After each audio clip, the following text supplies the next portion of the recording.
Good morning, students. Today we will discuss about a topic on PPCM subject cost loss related process of crashing network. Last class में अपन ने discuss किया था कि coast slope का formula कैसे drive हुआ था। ठीक है, डायरेक्ट कॉस्ट, इनडायरेक्ट कॉस्ट, इनके बारे में अपन पूरा पढ़ चुके थे। अब अपना इस यूनिट में जो पोर्शन बच रहा है वो एज ए न्यूमेरिकल पोर्शन अपने को प्रिपेयर करना है कि उसको न्यूमेरिकल को अगर किसी को सोल्व आउट करना है तो वो उसके लिए क्या उसकी स्टेप होंगी, वो चीज़ अपने को इसमें देखनी है। ठीक है, तो चलिए आज का जो अपना पिछली क्लास में जो था वहाँ तक अपन ने शायद कर लिया था कि ये कोस्ट स्लोप से फॉर्मूला ड्राइव कर लिया था, फिर उसका प्रोसेस ऑफ नेटवर्क डायग्राम जो है क्रैशिंग नेटवर्क वो करना था। ठीक है, तो उसको देखते हैं। चलिए, तो हेडिंग अपन इसमें लेके चलेंगे कि procedure of crashing a network. Procedure of A crashing network.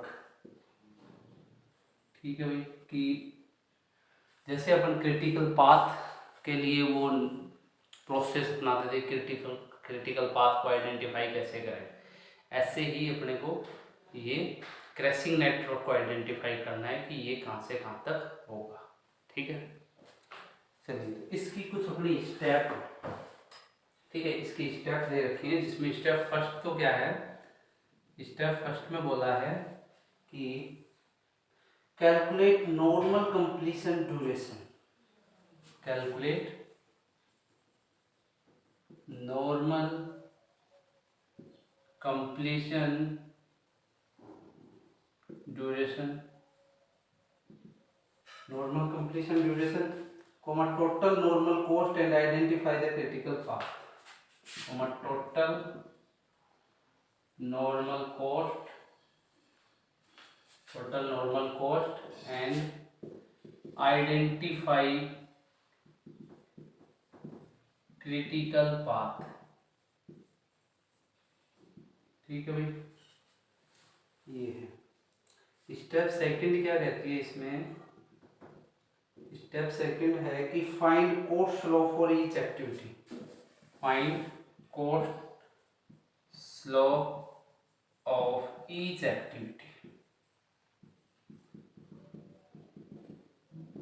ठीक है, देखिए फर्स्ट स्टेप में तो क्या करना है अपने को, फर्स्ट स्टेप में अपने को क्या कैलकुलेट करना है, normal completion duration, total normal cost and identify critical path. देखिए अपन यही करते थे, कोई भी जैसे न्यूमेरिकल प्रॉब्लम भी सोल्व आउट करते थे तो उसमें सबसे पहले अपने को क्रिटिकल पाथ का ही पता करना होता था। क्रिटिकल पाथ इसमें कहाँ से कहाँ तक है, कौन सा है।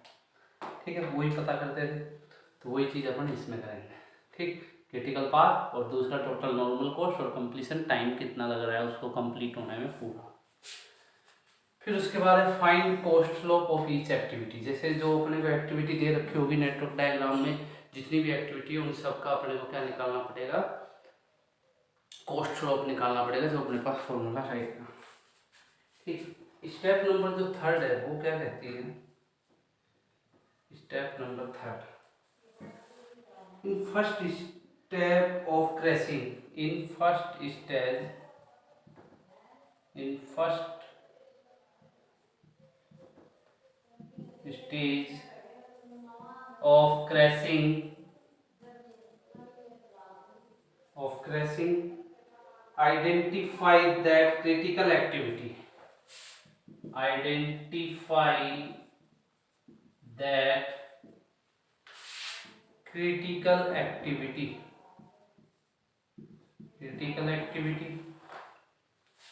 which have minimum cost slope, critical activity which have minimum cost slope,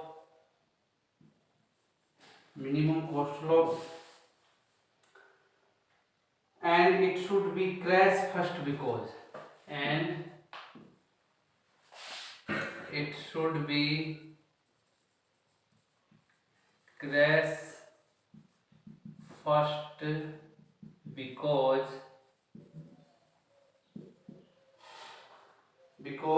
the increasing direct cost will be minimum, because the increasing direct cost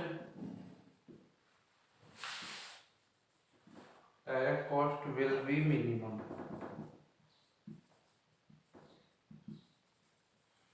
ठीक है भाई, देखिए स्टेप जो थर्ड है वो क्या कहती है अपने को। स्टेप थर्ड है कि इन फर्स्ट स्टेप, जो अपनी फर्स्ट स्टेप में हुआ था उसमें अपन ने क्रेशिंग को आइडेंटिफाई कर लिया था।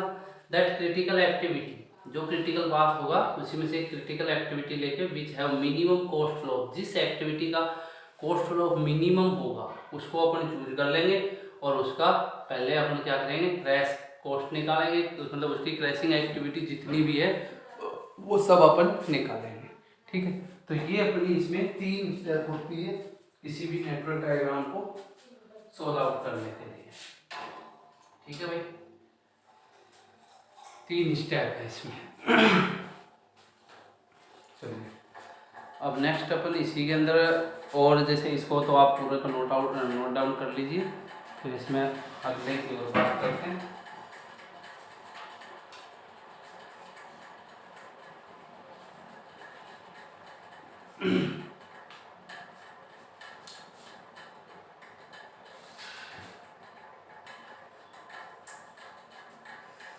ये अपना एक प्रोसेस क्या है कि इसमें दे रखा था सिलेबस में, इसलिए मैंने डिस्कस किया है। सिलेबस में स्पेशली प्रोसीजर को पूछा है कि इसका प्रोसीजर क्या होगा। अगर एग्जाम में पूछ ले तो आपको ये इतना कुछ लिखना पड़ेगा उसमें, तभी आप कर पाओगे। ठीक है, चलिए तो ये अपना प्रोसीजर हो गया इसका। अब अपन इसकी बात कर लेते हैं। एक नेक्स्ट टॉपिक है अपना कि total project cost and optimum duration, मतलब ऑप्टिमम टाइम अपने को अगर आइडेंटिफाई करना है, निकालना है तो वो कैसे करें। ठीक है, तो इसको लिख लिया होगा। चलिए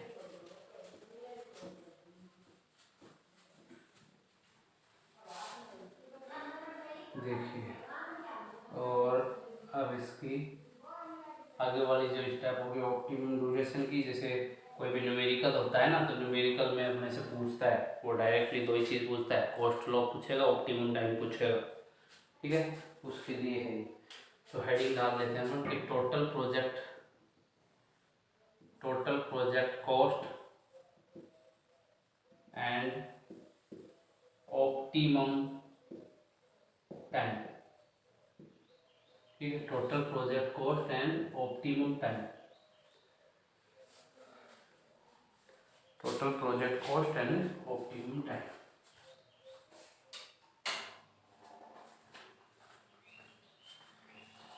चलिए भाई देखिए, इसमें क्या आता है, दोनों चीज़ निकालनी है अपने को, टोटल प्रोजेक्ट कॉस्ट भी ऑप्टिमम टाइम भी।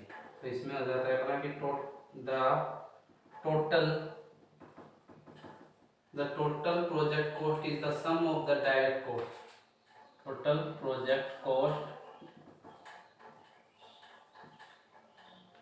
cost is the sum of the direct cost, is the sum of the direct cost and the indirect cost and the indirect cost। ठीक है, ये चीज़ अपन ने पहले भी पढ़ ली थी। नेक्स्ट देखिए इसमें क्या है कि we find the minimum total cost is obtained, the minimum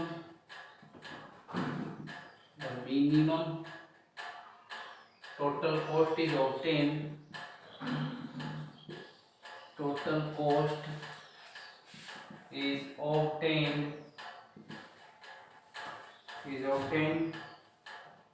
at duration known as the optimum duration, at duration known as the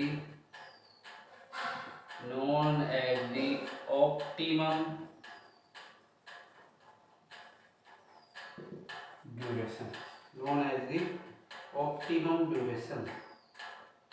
ठीक है, तो ये अपना ऑप्टिमम ड्यूरेशन को कहेंगे। नेक्स्ट इसी में क्या लिख सकते हैं कि दी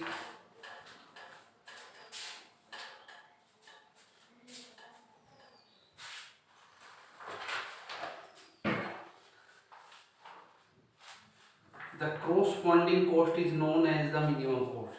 द corresponding मतलब इसके corresponding, ये इसी में आएगा पॉइंट अपना। The corresponding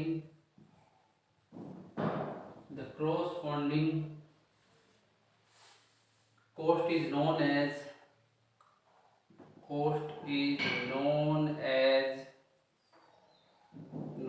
the minimum cost. The minimum cost, ठीक है भाई।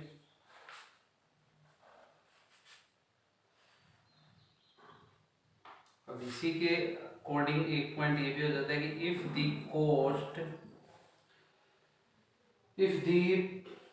project duration is increased, if the project duration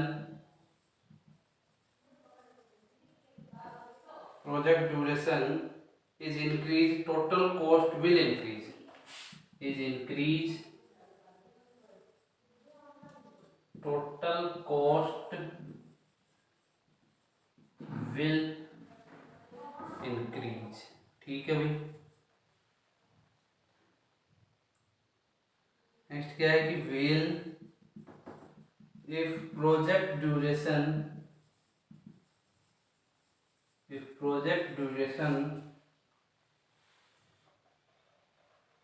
is decreased to the crash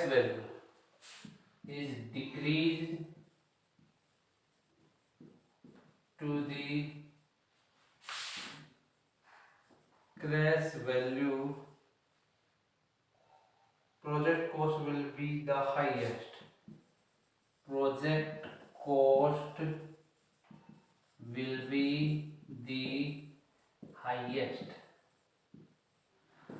ठीक है भाई।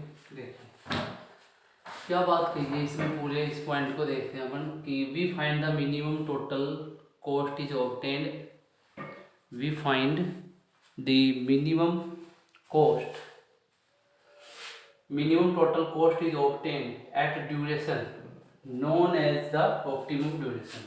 अपने को जो कॉस्ट है, टोटल कॉस्ट जो निकाल रहे हैं, वो अगर मिनिमम अपने को प्राप्त करनी, मिनिमम अगर ऑब्टेन करनी है तो जो उसका ड्यूरेशन होगा, ठीक है, जो ड्यूरेशन होगा उसको अपन क्या कहेंगे, ऑप्टिमम ड्यूरेशन कहेंगे। अगर तुमसे पूछे कि ऑप्टिमम ड्यूरेशन क्या किसे कहेंगे, तो जो मिनिमम टोटल कॉस्ट अपने को फाइंड आउट होती है जिस टाइम में, उसी को अपन क्या कहते हैं, ऑप्टिमम ड्यूरेशन कहते हैं।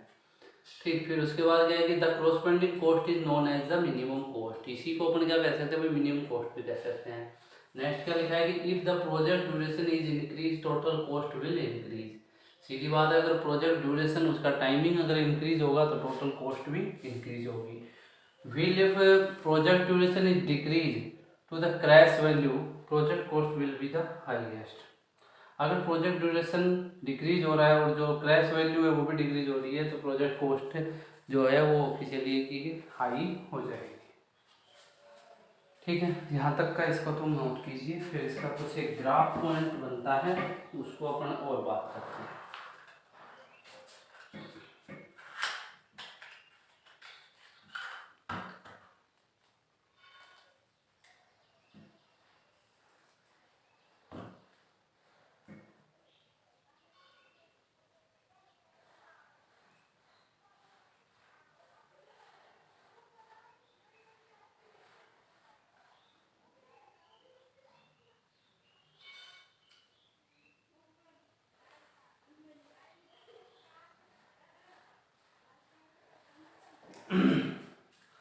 चलिए भाई बात कर लेते हैं नेक्स्ट, इसी से रिलेटेड जो इनके बीच में ऑप्टिमम टाइम जो शो होता है ना ग्राफ के अंदर, वो कैसा क्या होता है उसकी बात कर रहे हैं।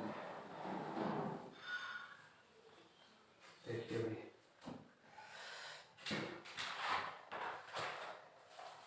देखिए अपन ने पहले भी ग्राफ बनाए थे काफ़ी, उन्हीं से रिलेटेड कुछ पोर्शन है इसमें, उन्हीं की बात करते हैं। ठीक, किस किस के बीच में बनाया था भाई, कॉस्ट थी और अपना टाइम था। ठीक, पहले डायरेक्ट कॉस्ट और इनडायरेक्ट कॉस्ट दोनों के लिए बनाया था। तो मान लीजिए अपनी डायरेक्ट कॉस्ट का तो ये ऐसा कुछ था, और जो इनडायरेक्ट कॉस्ट थी वो कुछ ये थी। ठीक, दोनों के पॉइंट एक तो ये मान लेते हैं, एक ये मान लेते हैं, एक ये एक ये। अब अगर इन दोनों का अपन वो बनाए टोटल कॉस्ट के लिए, तो वो वही कुछ ऐसा बना था। ठीक, यहाँ से दो पॉइंट बने थे, पॉइंट ये हो जाता था, और एक यहाँ से ये चेंज हो रहा था, और एक इसको कर देते हैं, इसको A मान लिया, इसको मान लीजिए A2, इसको मान लिया अपन ने जैसे A1, ये B2, ये B1, ये B। ठीक, ये हो गया अपना डायरेक्ट कॉस्ट के लिए, इनडायरेक्ट कॉस्ट के लिए, ठीक, टोटल कॉस्ट के लिए। ठीक है भाई, और इस वाले टाइम को तो TC बोल देंगे, मतलब क्रैश टाइम, इसको ऑप्टिमम टाइम, इसको नॉर्मल टाइम। ठीक है, ये पूरा अपना ड्यूरेशन का पाथ है इधर। ठीक, तो ये कुछ इस टाइप में अपना इसमें ग्राफ प्लॉट होता है इसका। ठीक है, ग्राफ की जो वैल्यू दिखाता है ये उसी का ही अपन ने समेशन रूप बनाया है। ठीक है, कि भाई दोनों इनको सबको मिला के लिखें तो अपन क्या लिख सकते हैं। ठीक है, इसका थोड़ा सा जैसे ये अपना पोर्शन कहाँ आ रहा है, यहाँ आ रहा है, तो ये मिड में भी हो जाता है, तो मिड में हो जाता है ना, तो इसका ये ग्राफ अपना ऐसा भी कुछ बन जाता है। देखिए वो कुछ जैसे यहाँ से ये हो रहा था, तो ये लीनियर फॉर्म में बता रहा है कि लीनियर फॉर्म में ओनली। ठीक है, लीनियर फॉर्म में ही अगर जानना चाहें अपन इसको,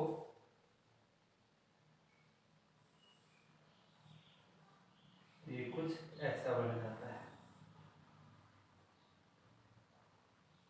वही 3 पॉइंट होंगे, एक ये, एक ये, एक ये। ठीक, अब यहाँ से ये कुछ चेंज आया, इसको तो अपन बोलेंगे टोटल कॉस्ट के लिए, डायरेक्ट कॉस्ट के लिए, इनडायरेक्ट कॉस्ट के लिए। ठीक है, TC, TO and TN, cost और टाइम। ये एक तरह से किसके लिए है, पूरा लीनियर टर्म के लिए, लीनियर अप्रोक्सीमेशन, अप्रोक्सीमेशन। ठीक है, इसलिए बनाया है। इन दोनों को तुम प्लॉट कर लीजिए।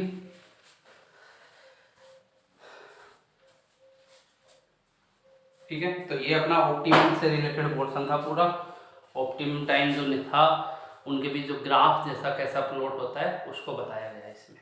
ठीक है, तो आज के अपने इस वीडियो में इतना ही था, और आगे अब अपन जैसे बात करेंगे तो अपना जो कॉस्ट स्लोप का जो न्यूमेरिकल पोर्शन होता है, न्यूमेरिकल जो सोल्व आउट होता है, न्यूमेरिकल कैसे सोल्व होता है, उससे रिलेटेड कोई प्रॉब्लम होगी वो अपन इसमें डिस्कस करेंगे। ठीक है, जैसे अपन ने उसके लिए किया था ना EST LST, मतलब पर्ट और CPM में जितने भी अपने फॉर्मूले थे उनको याद करके और फिर प्रॉब्लम तैयार करी थी, वैसे ही इसके लिए भी अपने को एग्जाम में भी ऐसा जैसा वहाँ क्वेश्चन पूछता है इसका भी क्वेश्चन ऐसा ही पूछता है। ठीक है, थैंक यू।